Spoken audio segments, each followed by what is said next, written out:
All right, this is the moment you have all been waiting for. This is Calculus 148. And I'm so blessed that you guys finished strong, that you worked hard, and that you made it here. God has blessed us with some crazy classes. So let's get started. All of this power series stuff that we've been working on is leading up to this exact moment.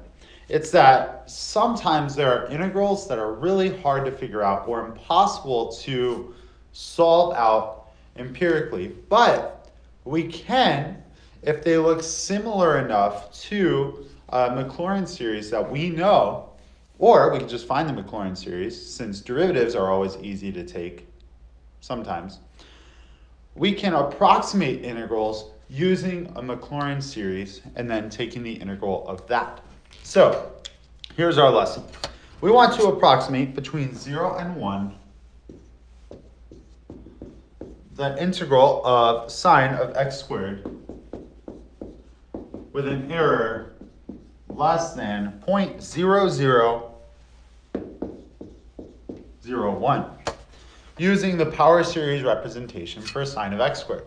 In the last lesson, we learned that sine of x squared was sine of x, which is 1 minus x cubed over 3 factorial plus x to the 5th over 5 factorial minus x to the 7th over 7 factorial plus x to the 9th over 9 factorial, and so on.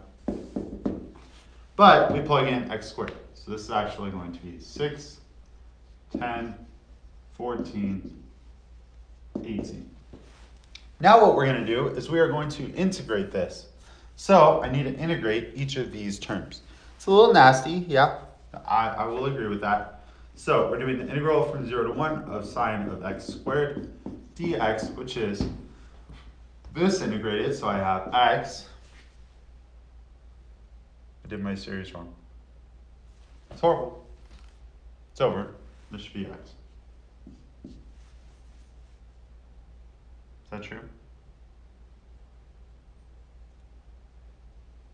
It's ruined.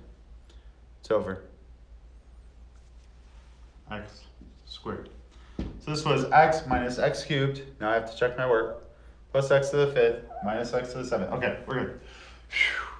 That was really close there for a second. All right, so now I'm going to integrate this. So this is x cubed over 3 minus x to the 7th over 7 times 3 factorial plus x to the 11th over 11 times 5 factorial minus x to the 15th over 15 times 7 factorial plus x to the 19th, 19 times 9 factorial.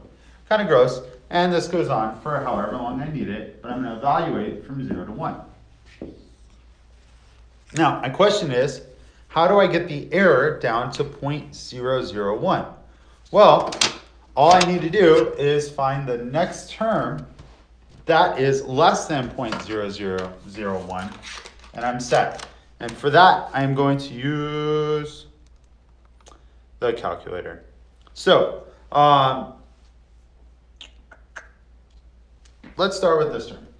If I plug in 1, obviously for the 0 part, I'm going to get 0. So I don't really care about that. If I plug in 1 here, I get 1/3. That is not less than 0.0001.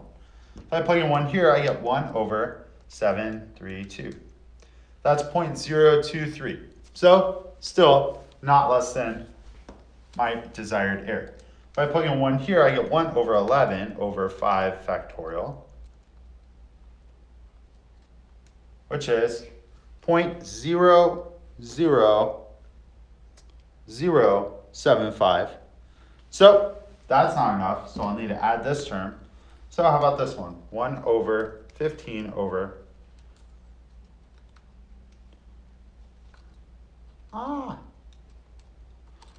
7 factorial. That gets me 1.32 times 10 to the negative 5th. Or this term, when we plug in 1, we get 0.1234132, which is in fact less than this guy. So I know that I need to add these 3 terms to approximate this integral with the error provided. So that's going to be 1/3 minus 1 over 7 times 3 times 2 times 1 plus 1 over 11 times 5 times 4 times 3 times 2 times 1, which is approximately, well, should have added all those, 1/3 minus 1 over 7, 3, 2, 1, plus 1 over 11, 5, 4, 3, 2, 1.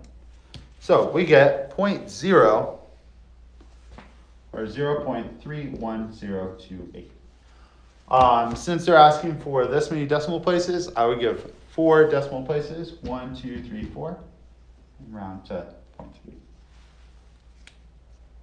Nope, they gave one more. That's fine. So that value is within 0.001 of the actual value. And that, my friends, is problem set 148. Congratulations, you made it. I'm so blessed.